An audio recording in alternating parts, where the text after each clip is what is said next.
किंगन मुसारि मोनसे गोनां रादाब लानानै फैदों क'क्राझारनिफ्राय। क'क्राझाराव दासान्दि थासारिया गोजोन फैबाय। दिनै गावनि आंगो न' फारसे गिदिंलांगोन रैखाथि बादायाव थानांनाय दुखुथिया नखरफोरा। मैया गोजोन सावरायनायनि उनावनो दिनै गोजोन थासारि फैबाय आरो बेबायदिनो गोजोन थासारि फैनाय लोगो लोगोनो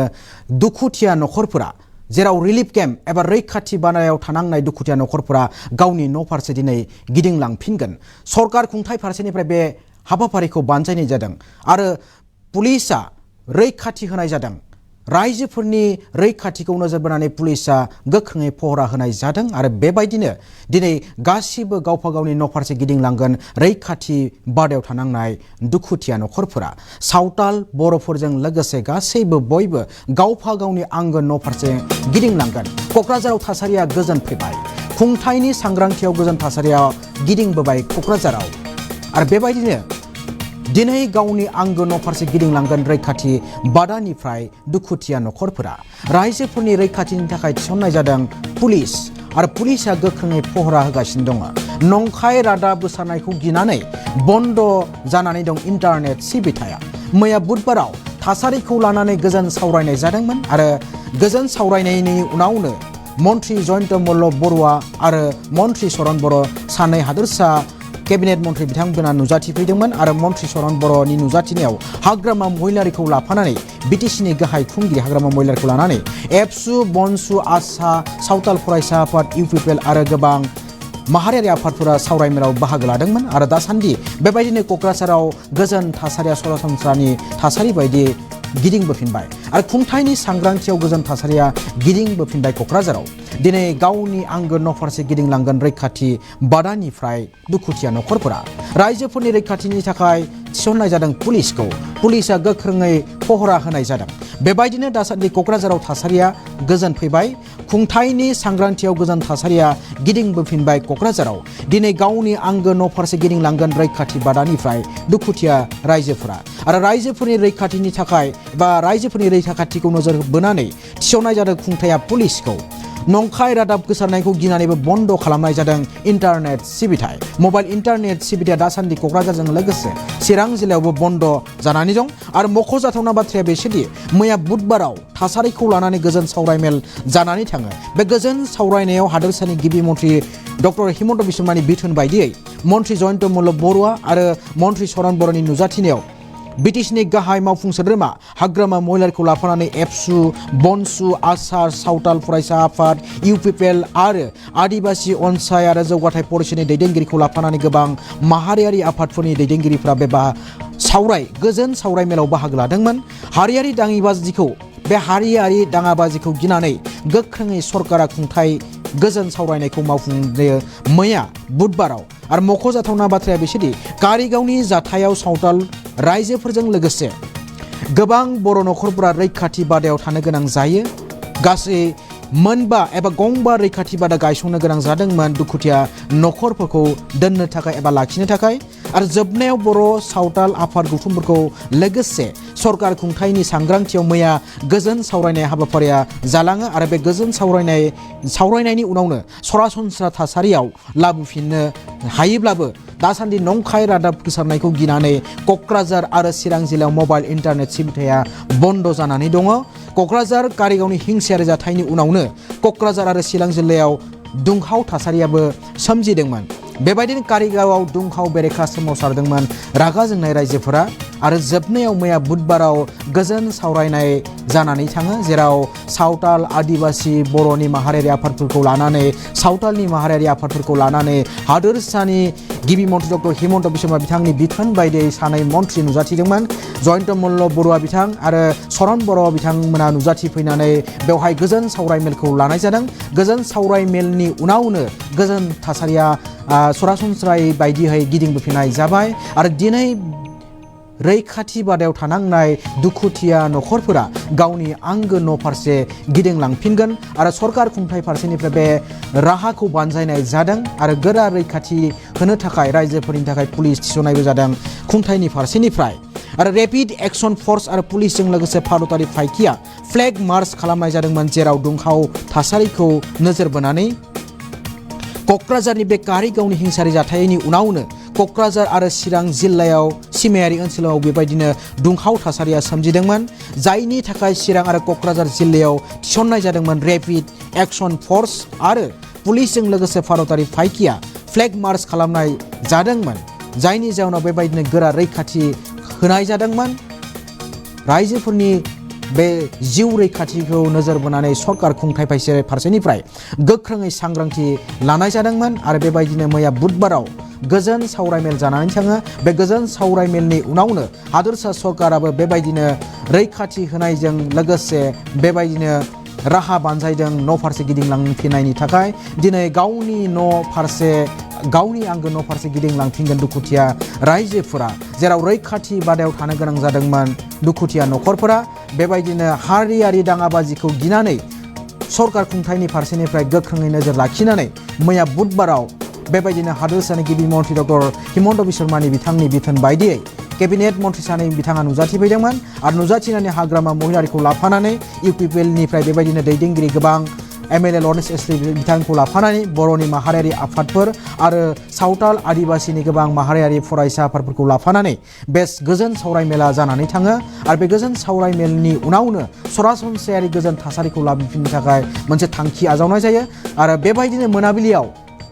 बिटिसिनि गाहाय खुंगिरि हाग्रामा महिलारि बिथाङाबो रैखाथि बादायाव थांनानै नुजाथि होयो आरो नुजाथि हैनानै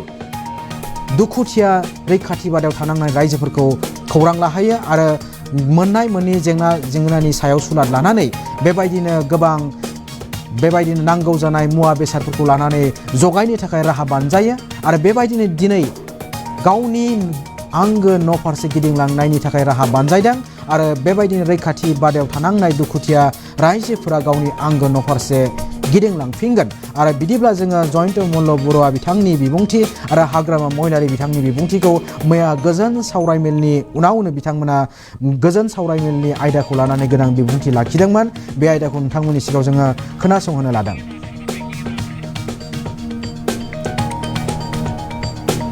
ভুল বুজাবুজিৰ কাৰণে এই দুটা দিন পৰহি আৰু যোৱাকালি কিছু নঘটিবলগীয়া ঘটনা এই অঞ্চলত সংঘটিত হৈছিলে যিটো আমি সকলোৱে অত্যন্ত দুঃখিত হৈছো। এই বিটিচি অঞ্চলৰ এতিয়া বিকাশ আৰু উন্নয়নৰ সময় এই সময়ত এনেকুৱা ঘটনাবিলাকে আমাক সকলোকে মনত দুখ দিয়ে আৰু এই ঘটনা সংঘটিত হোৱাৰ লগে লগে আমাৰ মুখ্যমন্ত্ৰী ডাঙৰীয়াই বিশদভাৱে সকলো খবৰ লৈ থকাৰ উপৰিও তেখেতে যোৱাকালিয়ে আৰক্ষী সঞ্চালক প্ৰধানক ইয়ালৈ পঠাইছিল আৰক্ষী সঞ্চালক প্ৰধানে গোটেই ব্যৱস্থাটো তদাৰক কৰি আছিল আৰু আজি আমি দুগৰাকীকৈ মন্ত্ৰী মই আৰু আমাৰ সতীৰ্থ মন্ত্ৰী চৰণ বড়ো ডাঙৰীয়া ইয়ালৈ আহিলো ইয়াত আহি আমি এই অঞ্চলৰ যিসমূহ সংগঠন আছে বিভিন্ন জনগোষ্ঠীয় সংগঠন বা সামাজিক সংগঠন সকলোৰে লগত বহি আলোচনা কৰিলো এটা স্বাভাৱিক পৰিৱেশ এটা অভয়ৰ পৰিৱেশ যাতে সদায় কোকৰাঝাৰ বা বিটিচি অঞ্চলত থাকে তাৰ কাৰণে সকলোৱে সচেতনতাৰে কাম কৰিবৰ কাৰণে আহ্বান জনালো সকলোৰে লগত বহি আলোচনা কৰিলো আৰু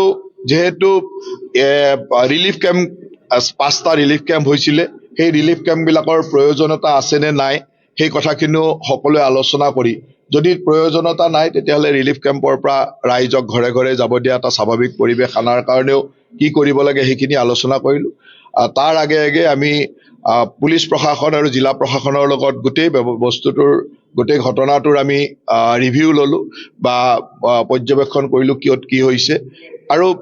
চৰকাৰৰ ফালৰ পৰা বিশেষকৈ অসম চৰকাৰ আৰু বিটিচি প্ৰশাসনৰ ফালৰ পৰা য'ত যি ধৰণৰ সহায় সহযোগিতা লাগে গোটেইখিনি কৰি এটা স্বাভাৱিক পৰিৱেশ যাতে ঘূৰি আহে তাৰ কাৰণে সকলো ব্যৱস্থা ল'বৰ কাৰণে নিৰ্দেশনা দিছো অহা পৰহি মই আকৌ এবাৰ আহিম পৰহি যিসকল ব্যক্তি নিহত হ'ল তেখেতসকলৰো পৰিয়ালৰ খবৰ ল'ম আৰু বাকি যিসকল আহত হৈছিল তেওঁলোকৰো যি ধৰণৰ সা সুবিধা লাগে গোটেইখিনি ব্যৱস্থা কৰিম ইতিমধ্যে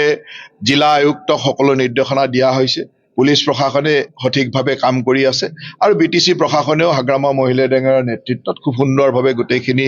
ঠিক ঠাক কৰি আছে মই ভাবো যে স্বাভাৱিক পৰিৱেশ ইতিমধ্যে আহিছে আৰু কৰবাত যদি অকমান ভয় শংকা বা কিবা মনত